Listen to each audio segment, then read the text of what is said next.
చేసి సంతోషంగా వారు ఇక్కడి నుంచి వెళ్ళేలాగా చేయాలని మన జిల్లా కలెక్టర్ శ్రీ జి వీరభణ్యన్ గారు మా ద్వారా అన్ని ఏర్పాట్లు చేయించారు. సుమారు 10,000 మంది ఉద్యోగులు అన్ని ఘాట్ల వద్ద 24 ఘాట్ల వద్ద ఉండి సేవలు అందిస్తూ ఉన్నారు.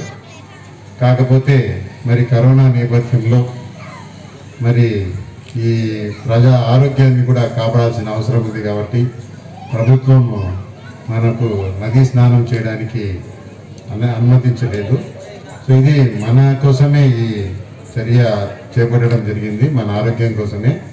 అది గమనించి మీరందరూ కూడా ఈ ప్రభుత్వం చేసిన ఈ చర్యకు మీరు కూడా మద్దతుగా మరి నదిలోకి వెళ్ళి స్నానాలు చేయకుండా మేము ఇక్కడే ఏర్పాటు చేసినటువంటి షవర్ల కింద మీరు నెత్తిన నీళ్ళు చల్లుకొని మిగతా కార్యక్రమాలు చేసుకొని ఆ తర్వాత మళ్ళీ మీరు వెళ్ళే టయానికి మీ బస్సులు వచ్చే టయానికి మీరు హ్యాపీగా ఈ కళాక్షేత్రంలో ఉండి మన కళాకారులు ఇచ్చే ప్రదర్శనలు చూసి మీరు ఆనందంగా వెళ్ళాలని ఏర్పాట్లన్నీ మేము చేయడం జరిగింది.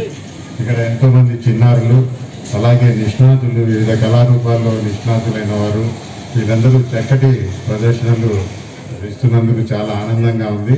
ప్రతి ఒక్కరిని కూడా మరి ఈ కళాక్షేత్రంలో వాళ్ళ కళల్ని మీకోసం వాళ్ళు ప్రదర్శిస్తున్నందుకు వాళ్ళందరూ కూడా అభినందిస్తూ మీరందరూ కూడా సంతోషంగా వెళ్ళాలని ఆ భగవంతుడు మీ అందరినీ చల్లగా చూడాలని కోరుకుంటూ సెలవు తీసుకుంటున్నాను.